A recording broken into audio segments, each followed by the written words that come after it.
Hello, everyone, and welcome to our panel. This is a fantastic opportunity to have discussions not just about diversity itself. We know that those things are important, but to have some opportunities to learn from experienced leaders in the field, people who have made a real personal mission to figure out how to get beyond visibility. And so I'm very thankful for the opportunity to share some stage and to help moderate this panel today.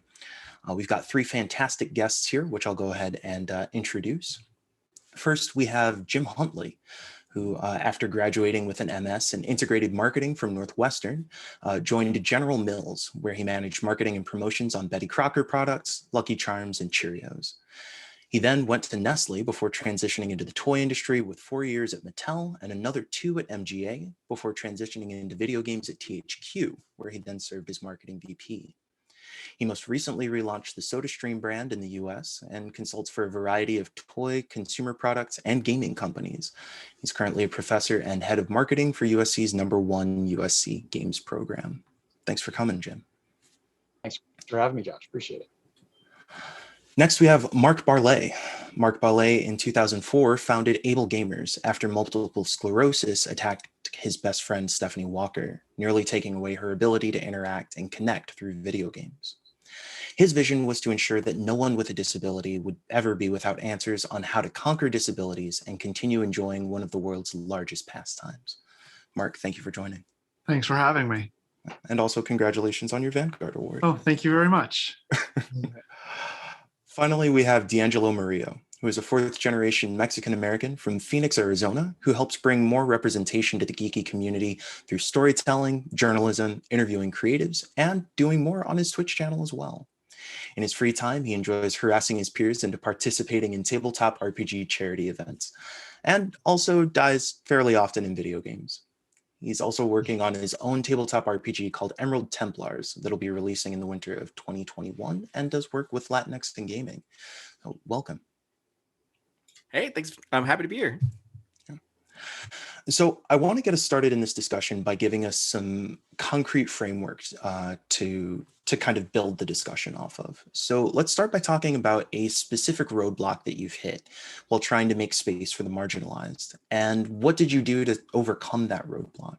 I'd like to go in introduction order starting off. So Jim, could we start with you? Sure. I think that the roadblocks that we usually run into, especially when it comes to large organizations, whether they're private corporations or schools, is just inertia. There's just a lot of moving parts that the organization's made up of, and to do something big and meaningful to raise awareness around social justice or address issues that have come up around social justice, it takes a lot of effort to get that machinery moving in a certain direction. But what I will, give USC, especially and some other corporations, credit for is that once they believe in it and put their backs into it, they really, push the needle into making some substantial change when they see a need to. Yeah, it does kind of feel like, there's a combination of the motivation and the energy that people have been putting in for quite some years to be able to make these changes, and also a particular social moment, right? That I think has convinced a number of people that, now is a time to take action when they might not have believed it before. So I'm glad to hear that. I'm glad to hear that you're able to, seize some of that energy as well as put that effort forward. Mark. I mean, for us, we started in 2004. The big roadblock was the industry itself. We were really advocating for, making sure that the needs of players with disabilities and the features and the things that were there, and like the industry as a whole, just wasn't really ready to, that was hard and that was really difficult, and the tools weren't there. So what we were really having to do was continually and reinforce for the last, we did it for almost 12 years, the fact that people with disabilities were a market. And we really looked at the buying power of people with disabilities as a way of winning those arguments and convincing people to do the right thing, because ultimately money talks. And, took a long time to get there, but now we're seeing, amazing accessible experiences in gaming. People with disabilities are really enjoying gaming because they're seen as consumers of games. Yeah, it is it is sometimes slightly frustrating to have to wait for somebody to be like, oh, well, the dollars are behind it, right? So now let me pay attention. Never mind that this was important beforehand. But there also are a lot of ways that I think there have been companies you've seen, like the accessibility controller that Microsoft put together, Yep. that I believe was in partnership with Able Gamers. Yeah, we actually created the precursor to it for the Xbox 360. And then we worked with them to create the first party controller, which was, such a privilege and so amazing to when that launched. Yeah, it's it is I think fantastic to be able to give people the motivations that they need to be able to do the work that is necessary. Yeah. So thank you. D'Angelo. Yeah, so like one of the major issues is that a lot of AAA game companies wouldn't really tell the Latinx experience or the story well enough. Back in the day, it used to be like, side characters or criminals or comic reliefs, but never ever drawing from those experiences of what it is to be Puerto Rican or Cuban or anything like that. And the main issue is that the people making the games weren't really from that culture and all that kind of stuff. So the beautiful thing about Latinx gaming is that they are starting to reach out to those South American like communities and finding amateur game designers and developers and getting them the tools they need in order to make games. That way they can bring the diversity themselves, because like no one can really tell your story of your heritage and your people and your community and all that kind of stuff better than like you can, because you can draw from those intimate experiences. And so Latinx gaming does whatever they can to put these like passionate designers in the places they need to be to meet the people they need to meet in order to get these things done. So that's progress, like 100%, in my opinion. Yeah, it feels like there are so many ways that having I feel like, when I think back like 10 years ago when when I started in the industry, and it was a lot of like just diversity, right? Just sort of like, oh, we need diversity. And now it feels like having these, right, having these sort of specific areas where you can say like, this isn't just about telling more stories. It's like, how do we tell our stories properly? How do we make sure that this group that I care about or I'm part of is represented well? I went to the Latinx and gaming space that was at PAX East. What was it? Not last year, but a lifetime ago. And COVID, pre-pandemic, yeah, The before times. Exactly. But it was just like such a wonderful opportunity to see a group of folks come together and to hear a number of people say like, this is one of the first times where I was able to find community, or where I was able to learn a bunch of things from not my community that are so incredibly important. So I think one of the things that's changing, which I'm really excited about, is not only are we hiring more diverse people, but we're seeing leadership giving those people those places to tell that story and to bring it in. It's not just a checkbox, but it's also, and here's the space. Can you lend your unique experiences to this story we're trying to tell in the game? Yeah, it feels like it's going to take it's going to take a number of different voices from a ton of different perspectives to be able to kind of raise the space. But it does feel like, for as much work as there is still to do, we can also take some time to acknowledge the work that's been done and the progress that people are making to kind of push forward. I do actually want to use that as sort of our transition to our next question. And I do want to encourage you, sort of from here moving forward, to feel free to interact with each other's answers, to give supplemental input. This really is meant to be sort of just a discussion between folks who have a good sense of what's going on and hopefully where to go. So I would love to know, what do you do to make sure that you're staying on mission? I think for a lot of folks, particularly over the past year, who, like we talked about earlier, may have had a little bit of that awakening to, hey, there's work that needs to be done. Trying to figure out what that work is 6 months later, a year later, when the cameras may not be as focused, when there might not be as much money flowing in. What are the things that you're able to do to be able to sort of keep that focus going? And have you had to sometimes reevaluate or pivot? Mark, why don't we go ahead and we'll start with you this time? Well, we're a nonprofit organization, and our mission statement, and I'm just going to blurt it out because I love it, is to enable play in order to combat social isolation, foster inclusive communities to improve the lives of people with disabilities.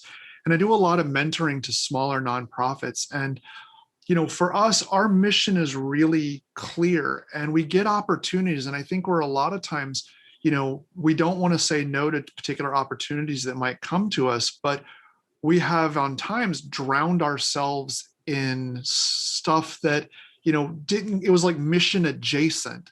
And so what we do as an organization and in leadership is when opportunities come to us, we really kind of put them through our mission statement test. And we have areas of expertise within the organization that we operate under. And we're always like, this opportunity fits our mission statement, but it doesn't exist in one of the pillars, as we call them.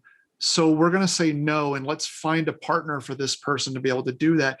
And that way it lets us remain focused on the things that are important to us. I say all the time, like at some point you just have to say no so you can focus on these other things. That is, I will admit that's one of the things that I struggle with personally. It's a real lesson. You have to kind of like overpromise and potentially even kind of fail or let people down a few times before you truly learn the lesson of, that sounds like an excellent opportunity, but it just isn't right for me right now. And what I always strive to do is let me help you find where that might land. Because it's probably, I still think it's important. It's just, I can't do it, or we can't do it. Yeah, absolutely. Doing, finding that frame through a strong mission and then helping people find resources. That's a great idea. D'Angelo. Yeah, so this is more from D'Angelo instead of like Latinx gaming and everything, because I'm like a writer and a freelance, writer and everything. I've written for Dungeons and Dragons and all these different things. And one thing that I always put myself through is to go through these different tests that the community has sort of like put together. Like, for example, the Bechdel test, to understand, like, within your story, are there two women who have names that talk to each other about anything other than a man? Like, does it pass that test? And you'll be surprised by how much media fails that test, that simple test, So and I understand that, I might be a minority and I might have come from poverty and, all that kind of stuff, but I'm still a man, and there's a lot of things that I don't, like, I miss the mark on because I simply have different experiences. So I always try my best to expose myself to different forms of media to understand what people wants from, the people who are creating this art and this, artwork, and try to give it to them. Because in our community, it's vast and it's beautiful and it's diverse, whether it be, disabilities, or it's, LGBTQ, or it's, people of color, or anything like that, or even just like social status and economic status and everything. So being able to make sure that these stories can have a bit of representation for everyone, because if you have a good story, if you can take any character in that story and swap their gender, swap their sexual orientation, or anything like that, and the character does not lose any sort of quality, it's like really good. So I try my best to test my stories and put them through that to make sure that they can come out, and if it comes out good, then I know I have something. If it doesn't, then I need to backtrack and be able to go back and edit it to make sure that I deliver a good product, because to get a form of media that I would want to consume myself, So yeah. Yeah, it feels like there are, and I know that there are a number of other tests, so to speak, that have kind of arisen in the spirit of the Bechdel test. Actually, there was a panel that I was on, PAX West, I want to say a couple of years ago, that was, Emerald City Comic Con, that was moderated by my friend Paige McMurray, where she brought in an entire list of, like, these are a bunch of different, essentially, shorthand ways, right? You're not necessarily going to find a foolproof situation, but when you do realize, like, oh, wow, all the women in here are just talking about the men who are the motivators of the plot. Exactly. Yeah. It's like, ooh, that's kind of cringy. Yeah, exactly. Yeah. Yeah. I wonder, Jim, what ways do you feel like you've been able to go through and sort of make sure that you're focusing on mission? My background's in marketing and business, and so where it's drilled into me from the first job I've ever had quantifiable metrics and measurement, having goals that can be measured with numbers. If everything ends up being like this amorphous thing that, we're going to work on doing this thing, it's like, well, cool, did you do it? Yeah, we worked on it. How much did you, what? So there's an old adage from way back when: you can't manage what you can't measure. And that's basically how I attack every year, every month of what I'm trying to do. Now, to be fair, I like to say I'm super regimented and I'm great at doing it. I also am addicted to novelty. So when something comes across my desk, like, that sounds cool, like the goals can fade to the background. Like, we should focus on, wait a minute. Is that on goal? Okay. This might be a thing I need to, maybe talk to someone else about picking up or something. Or if it's something that I think I do need to take on, I need to be realistic about whether I'm going to achieve those original goals with this new thing that I've added to my own plate. So it's really about measuring your success quantifiably with numbers, versus having it be, this is a thing I'll do and I'll get to it at some point, and whether or not you did it's kind of not really clearly defined. I'd love to ask a follow-up question on that, because particularly when we think about our sort of overarching topic of diversity and trying to make spaces for not just more diverse stories, but more diverse representation. More divorce stories, diverse. Yeah, divorce. frankly, I mean, there's It Takes Two. It's kind of was a heck of a divorce story. Yes. So I guess my question would be, like, when it comes to have you found ways to be able to, you'll hear organizations say, we'd love to be more diverse. Do you feel like, is that a place where you're like, well, how much more diverse? Like, who are the people? Like, yeah.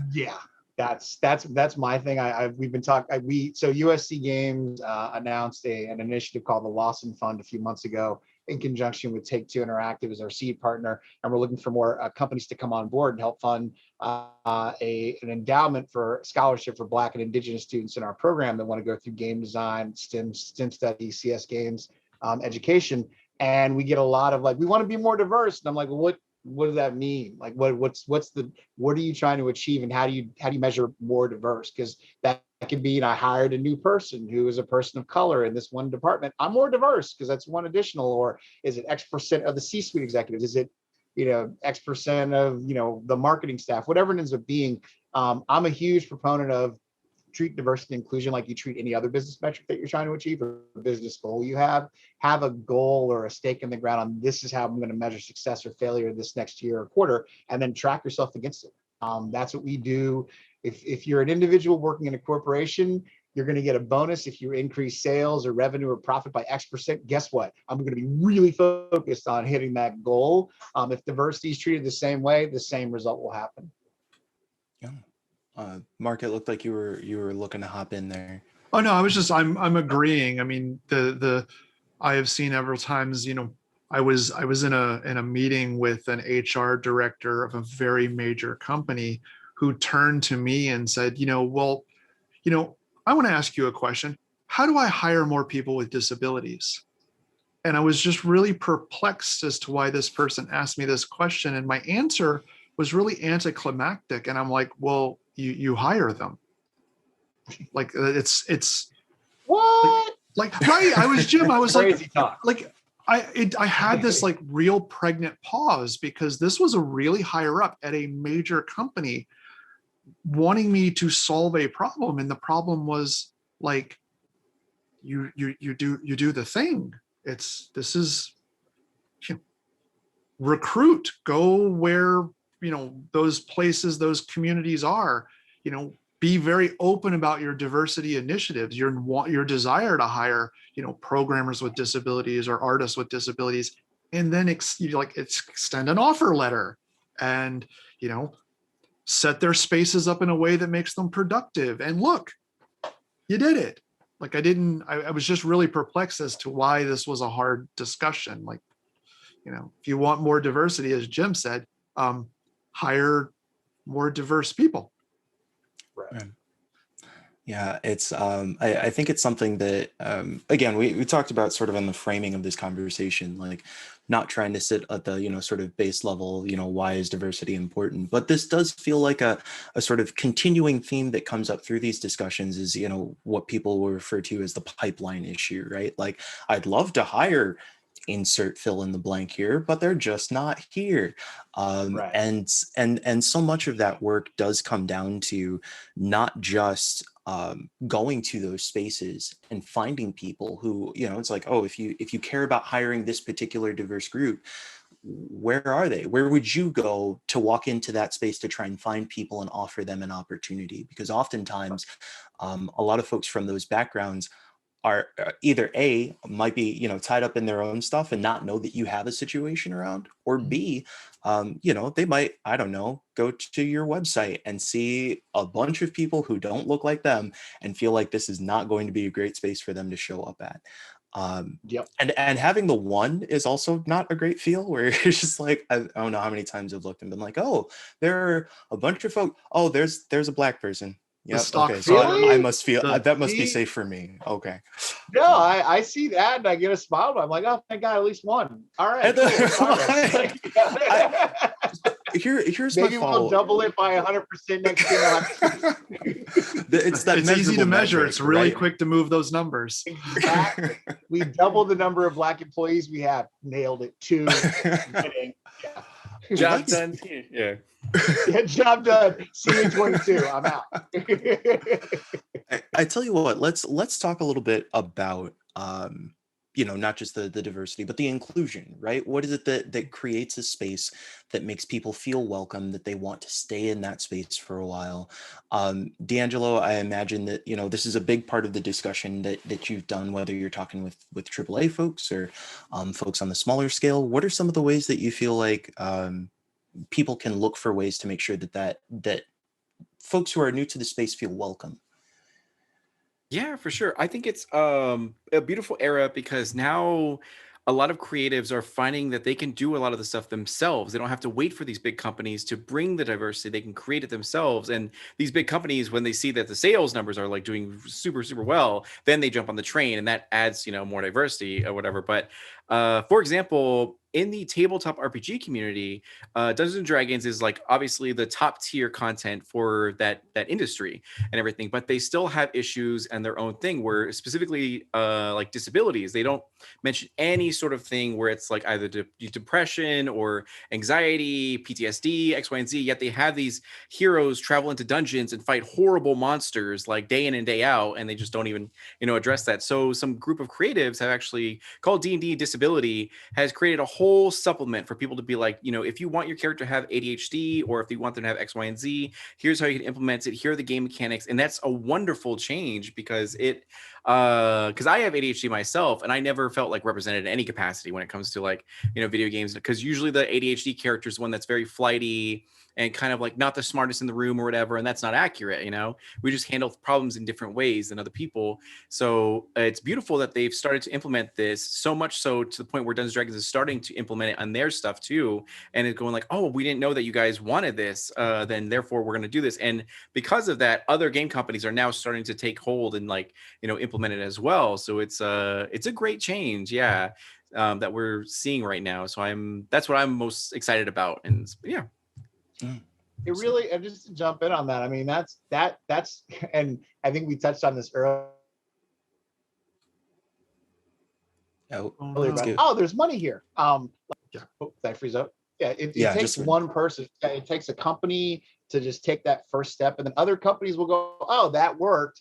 Let's try that and see if we can have the same level of success. I mean, I was talking with a friend of mine. I can't remember what we were debating about an upcoming Marvel movie or something, and he was like, well, how could this not work? It's got this great diverse cast. And I was like, I don't think you remember the big debate only 3 years ago about Black Panther. Like a real debate in the industry was a full Black cast with this all Black movie. That's not going to do well in the box office. That's a big risk. And then it blows up. It's a phenomenal movie. How did this happen? Yeah. How did this happen? Where did this come from? People have money and they want to see these stories. What? And now suddenly it's, we all shrug it off. It's a no-brainer. But it was only 3-4 years ago. It was not that old. Yeah. That diversity sells. Like this is World a of Warcraft brand new themselves after a decade. They finally added sliders to be able to allow you to be darker, skin tones. I could finally be a dark brown elf, finally after like over a decade of playing that game. So Yeah. And one day we will also affect the smiley face emojis. One day I can change my skin tone and text emojis. Exactly. I Yeah. can change my clapping hands. I can change everything. But those little smiley face expressions, all I got's yellow. So Yep. dare to dream. Android, Apple, please help brothers and sisters and folks out, and put that option in there, please. This is us willing the change into existence. Willing to change. Exactly. Be the change you want to see. Yes, exactly. I do think that there, and I'll jump in for just a second, because I actually, when you brought up the ADHD, I actually realized, I was like, I don't know if I actually remembered to introduce myself. So I don't know if that happened. But anyway, I run a site called Intelligame, and one of the things that I think can be really helpful is just essentially like creating that space where people know that they can come and have that representation and safety, right? And so whether it's a large organization or a small organization, when you're trying to create programming or have discussions that give people that sense of like, hey, when we walk in here, this is a place where we have discussions about social justice representation. This is a place where if I bring up my discussions about a disability, that's not going to get thrown to the side. It's actually a haven for a number of people to come together on those issues. There is a lot of power in just putting forth, putting that flag down and saying like, hey, this is a space where some folks can come together and take this seriously, but also still be able to like enjoy each other in the process, right? Because I think a lot of times when we're talking about doing some hard work, some heavy lifting, we can get really hung up on the heaviness part, right? And sometimes forget about how big those payoffs can be after we've seen some of that success. It is one of my favorite movie moments was sitting in the theater dressed up like full suit and tie to watch Black Panther, because I was like, there's no way I'm going to come anything but correct to this review. And I feel bad. I just went in like shorts and a t-shirt. I just like, I can't, and I'm in Portland, Oregon, which has a reputation for a certain amount of lack of representation of people of color. But I can tell you that like, not only do many people of color who are from Portland talk about how it's frustrating to feel like, the city has this reputation that kind of casts them aside or ignores them, right? But to be in that theater around who ended up showing up, but also a bunch of other Black folks and other people of color who we just like had this moment of being able to enjoy each other's presence, and I think that a lot of the work that we do, it does have that great payoff of not just whatever the finances are, but giving people those moments to feel validated, to feel real joy in what they're doing. Absolutely. I'd love to take some time to talk about that. I think Mark, if we could start with you, what's a moment in your work that's brought you some real joy, and like what made that moment so critical to you? I mean, I think I'm really privileged to have a lot of opportunities to bring joy, helping someone get into a game, helping, young kid be able to play for the first time, or, we've helped, vets who've been injured be able to play with their children, things like that. But I think what's really bringing me joy right now is just how quickly the industry has changed, to really want to create accessible experiences. 5 years ago, I would have bet, my house and my car, I would have said there was not going to be a AAA game that people who identified as totally blind would be able to successfully complete and enjoy. If you'd asked me that question 5 years ago, I would have bet my house and my car that wasn't going to be the thing. Yet Last of Us 2 came out, and people that identify as being totally blind have enjoyed and successfully finished that game, because this industry, and I'm going back to 2004, and I remember being invited to do a talk at GDC 2009, and being called an a-hole for asking a developer, have you thought about how people with disabilities play video games? And then fast forward a little bit over a decade, and people whom had largely been left out of the gaming space, a AAA studio, Naughty Dog, spent hundreds of $1 million to build this wonderful game that included a population that had never been included before for the most part. Like, that's overwhelming when you think about it, because that in the industry moved, like, you know, we did a good job talking about the market of people with disabilities. And, I think, as something I think you said about, people can now create their own stuff. Twitter has given, people that ability to share their own unique experiences, which really amplified what Able Gamers was talking about the whole time. And we see creators, small creators using accessibility as a differentiator in the marketplace. And all of a sudden, they're getting the bucks, as Jim and I have kind of gone to.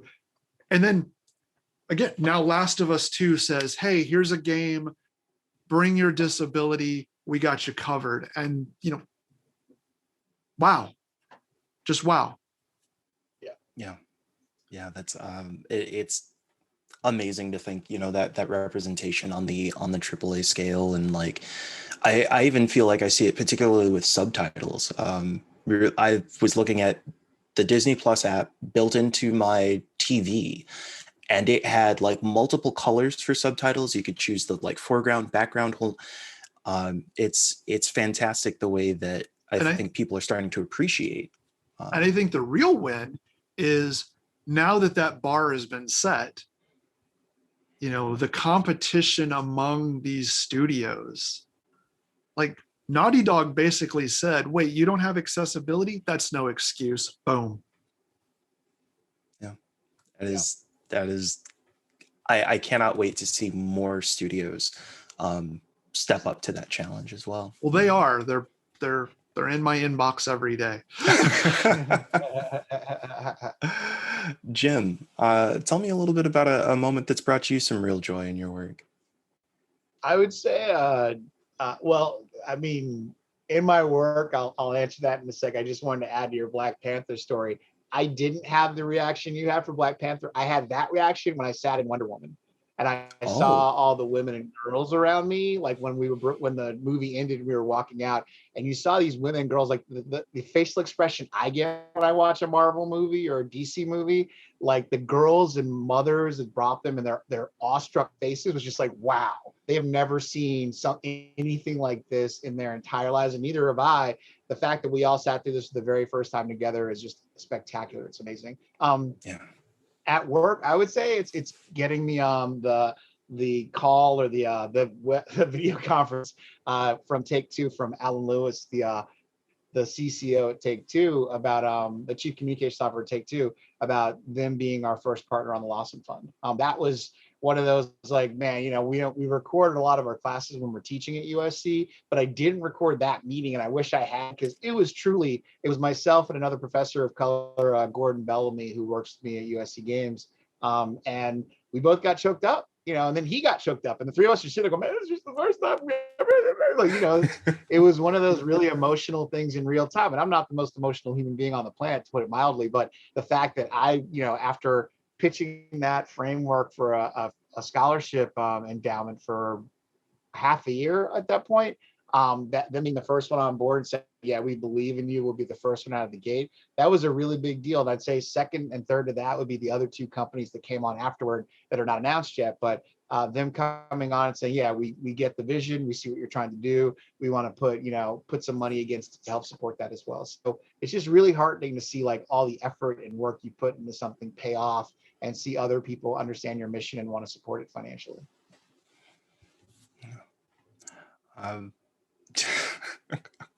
Yeah, I can only imagine what it would have been like being in that room, and especially I having met Gordon before, some of the energy that he can bring to a conversation. I have to imagine that was a fantastic moment.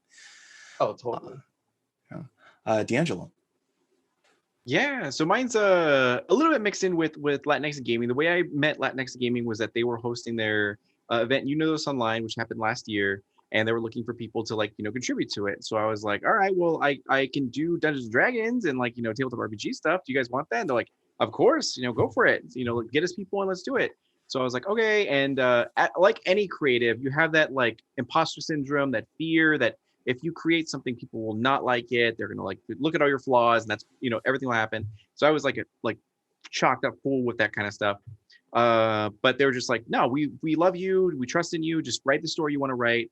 No pressure. You're gonna be on the front page of Twitch with like 5,000 to 15,000 people watching you. So like, good luck. And then it's like, oh god. So I wrote the story, and I decided to like either go safe or like go with the story that I would love to hear myself. So I decided on the latter, and it was this tale. I used Kids on Bikes for the system, which is like the Goonies, all that kind of stuff. Where little kids, big town adventures, and it was a story that had vapor rub as the healing item, because in the Latinx community, vapor rub is like, there's a joke where you can use vapor rub and you'll heal anything. It doesn't matter if it's cancer or a scratch or you're sick or whatever. As long as you have vapor rub, you'll heal it. And then Catholic Candles and Walter Mercado, which is a very big like astrologist in the Latinx community, who's beloved, and he was the Gandalf of the story and all that kind of stuff and everything.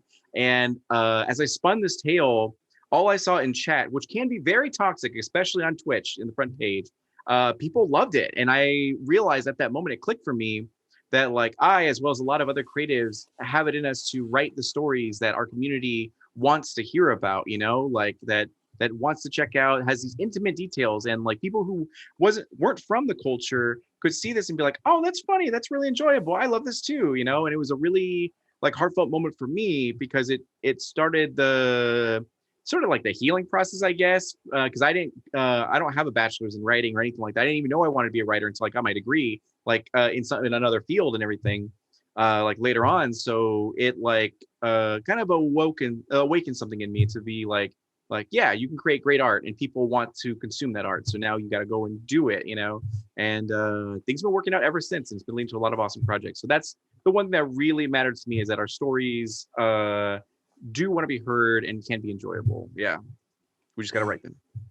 Yeah, I think that's a fantastic experience. As somebody who has been on the front page of Twitch and similarly intimidated by, I don't know where this could go.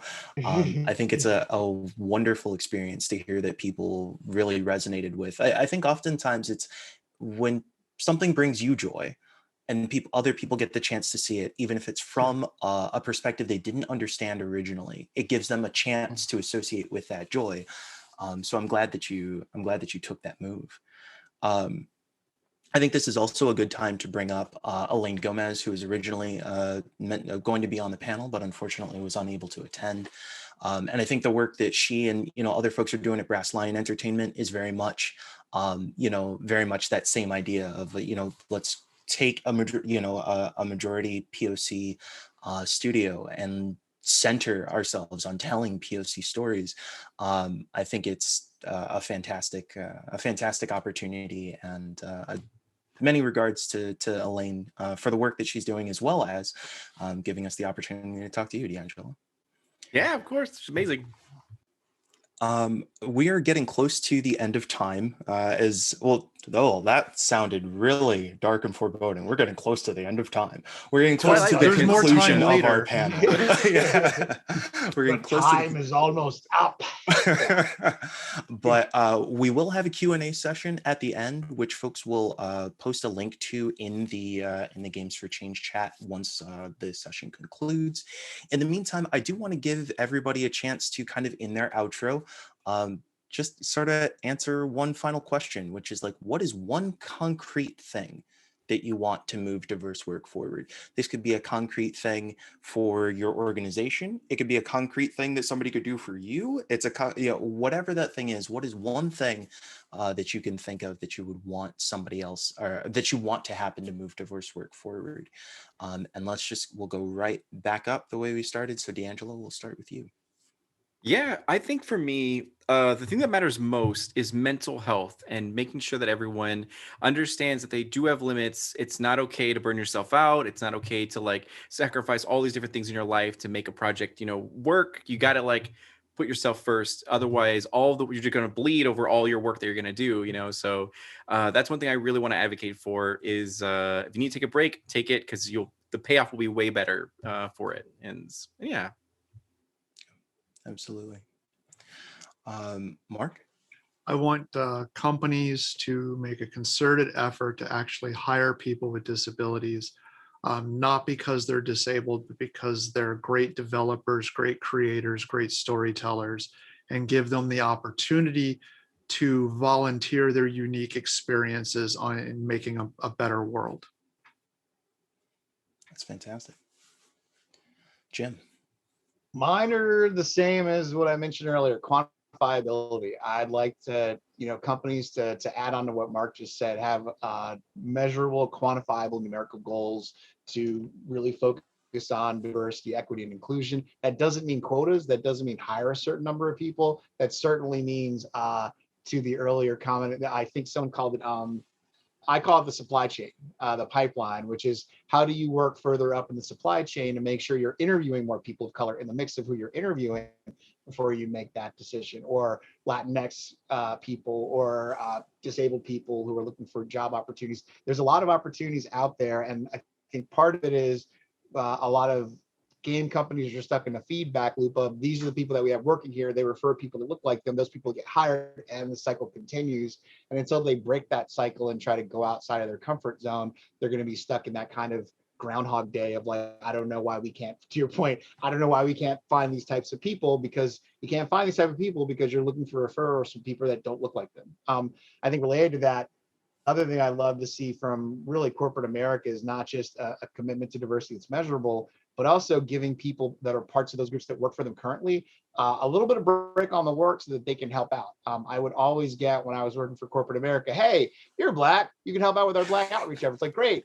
I'm also competing against another, half dozen of my peers trying to get promoted. They don't have this added 10, 20-hour a week burden on them, but I still have to compete against them, like stand out from the crowd and make sure I can move up to the next level. And you have to kind of pick one or the other. If diversity is a priority and something measurable that you're trying to achieve and see movement on, then you have to give the people that you're kind of giving that goal to the same relief that you would give them if you gave them a new project to drive revenue. You couldn't say, hey, we're going to double your workload now and not pay you anymore, and you got to do it all in 40 hours. It's like, that's not going to happen. If you give me a huge chunk of diversity work, diversity, equity, inclusion work, then my full-time work needs to kind of compensate for that. So I'm not being held to the same standard, or at least the standards I'm being held to factor in the DEI work that I'm doing. That would be it. Yeah, those are fantastic takeaways.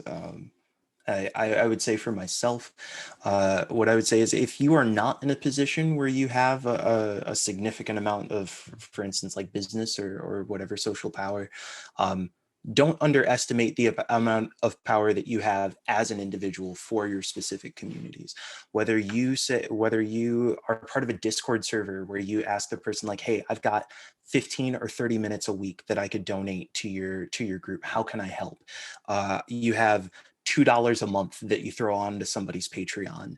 Like, those things do add up and they make a difference. And they also help you institute a space where you say like, this is a priority to me and I'm going to make some change that way.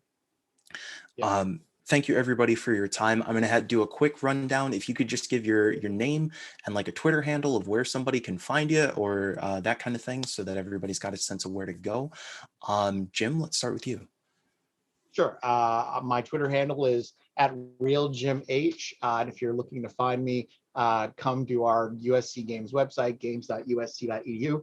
We are also, to the point about what we want to achieve this year, looking for more applications from people of color. In general, we have financial aid and other opportunities to help support on the tuition side. Please, please, please apply. We want more diversity in our cohort. Fantastic. Mark. I'm at Mark Barlett on Twitter, and you can find out about Able Gamers at ablegamers.org. I would recommend you look at our DPAD initiative if you are a developer, a person of color, marginalized communities. We have scholarships for our accessibility certification program that we'll give you, so it gives a market differentiator for your resume in the gaming space. Look up Able Gamers DPAD program to apply. Fantastic. And D'Angelo. Yeah, my name is D'Angelo Murillo. You can find me at that_D'Angelo for any of my stuff. I'm a freelance writer and all that kind of stuff. But you can find Latinx in Gaming on Twitter at Latinos in Gaming. And their Discord's amazing because you can have a lot of connection with people who are in the industry. There's a literal resume channel so people can review your resume, give you advice on how to help out with all that kind of stuff. And they've helped a lot of people find jobs within the industry to get awesome people in those awesome positions so they can make the change within these AAA companies and all that. So yeah, it's a good resource. And not you don't have to be Latinx to join it. Anyone can join it. So remember that. Wonderful. Thank you. My name's Josh Boykin. You can find me on Twitter at Wallstormer. You can find out more information about Intelligame by going to intelligame.us or by swinging over to twitch.tv/intelligameus. Thank you, everybody. This has been a fantastic panel. I really appreciate it. We are going to head over to our Q&A room, which you should see a link to in the chat. So if you've got any questions for any of us, please hop over there. And again, thanks so much to Games for Change and everyone for giving us this chance to speak. Have a great day, Thank you. everybody.